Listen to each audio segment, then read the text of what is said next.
हा मलाईदार घट्टपणा आणि सुंदर बदामी रंग पाहूनच तुमच्या तोंडाला पाणी सुटले ना? पहा काय दाट आणि मलाईदार टेक्स्चर आलेले आहे. अगदी हलवाईच्या दुकानात मिळते तशीच बनलेली आहे. आणि तेही तासनतास दूध न आटवता. फक्त 1 लिटर दूध आणि ताजा खवा वापरून साखर कॅरेमेलाइज करून ही बासुंदी बनवलेली आहे.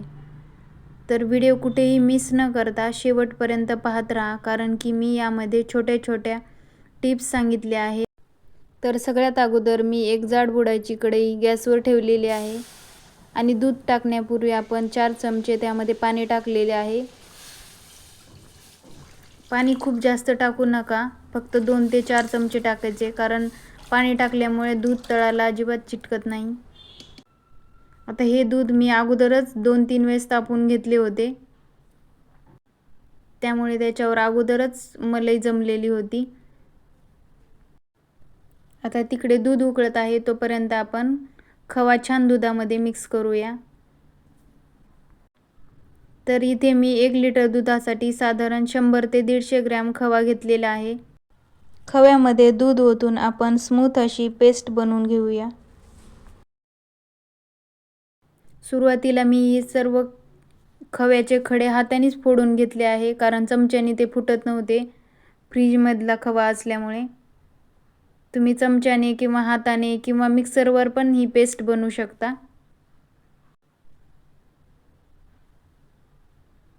आता इकडे आपले दूध छान उकळले आहे. तुम्ही व्हिडिओमध्ये पाहू शकता की दुधाला किती छान तूप सुटलेले आहे वरती.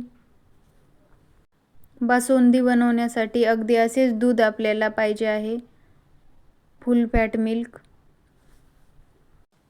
तर हे खव्याचे बॅटर थोडे थोडे करून आपण या दुधामध्ये मिक्स करणार आहोत.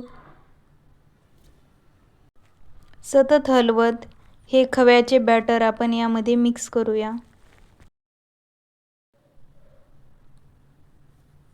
खवा टाकल्यामुळे आपल्याला दूध तासनतास आटवत बसायची गरज पडत नाही, लगेच घट्टपणा येतो.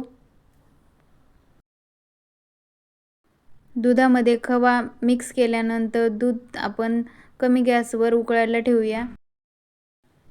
इकडे मी गॅसवर एक पातेले ठेवले आहे, त्यामध्ये 1 छोटा चमचा तूप टाकूया आणि मी इथे 1 वाटी साखर टाकलेली आहे. तुम्हाला गोड जेवढ्या प्रमाणात आवडत असेल तेवढी साखर तुम्ही त्यामध्ये टाकू शकता.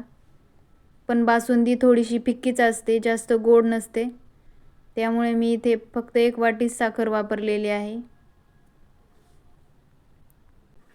साखरेचे अशा प्रकारे कॅरेमल बनवून टाकल्यामुळे आपल्या बासुंदीला खूप छान चव येते आणि घट्टसरपणा पण येतो. तसेच कलर तर तुम्ही व्हिडिओच्या सुरुवातीलाच पाहिलेला आहे, किती सुरेख कलर आले आहे. आणि आपण जर साखर तशीच टाकली तर चवीमध्ये पण थोडासा बदल होतो.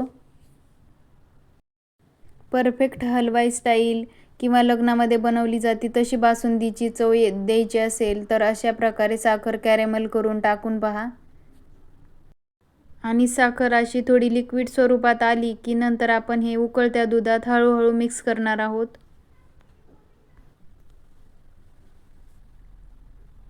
आता हे कॅरेमल बनवत असताना आपल्याला गॅसची फ्लेम अगदी मंद ठेवायची आहे.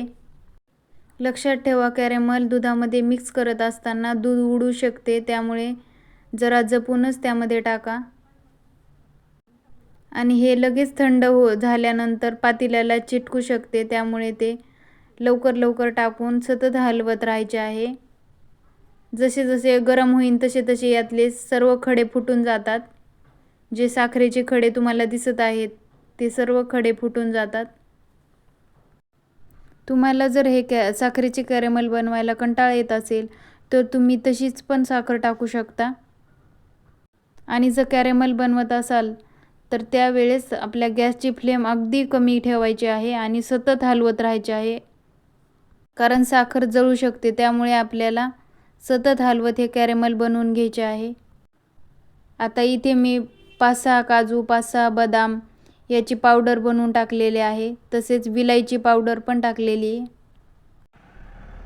आता याला असेच हे मिश्रण 20 ते 25 मिनिटे अगदी कमी गॅसवर. दुधाचे कोणतेही पदार्थ बनवत असताना आपल्याला सतत हलवत हे पदार्थ बनवावे लागतात.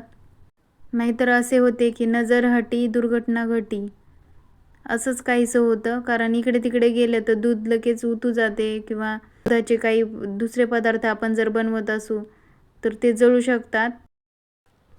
व्हिडिओ आवडला असेल तर लाईक करा, शेअर करा आणि चॅनलवर नवीन असाल तर चॅनलला सबस्क्राईब करा. पुन्हा भेटूया अशाच एका गोड रेसिपीसहित. तोपर्यंत सर्वांना बाय बाय. स्वस्त राहा, मस्त राहा, खात राहा आणि आमचे व्हिडिओ पाहत राहा. धन्यवाद.